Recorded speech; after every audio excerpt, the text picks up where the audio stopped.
Hi, welcome to HardReset.Info channel, dear viewers. In front of me iPhone 15 Pro Max, and now I can show you how to exit DFU mode on this device.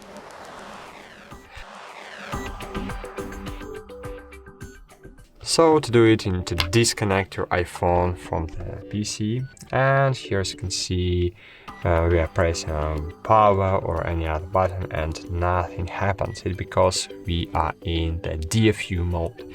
To exit the DFU mode, you just need to press volume up and release, volume down and release, and then press and hold power button until you can see the Apple logo on your screen.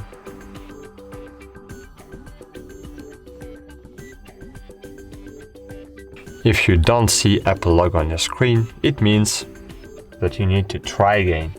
It's very easy to do. Up, down, power key.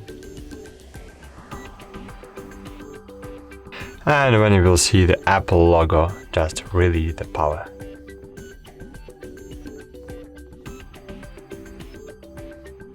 That's it. Thanks for watching. Like this video, subscribe to our channel, and bye. See you.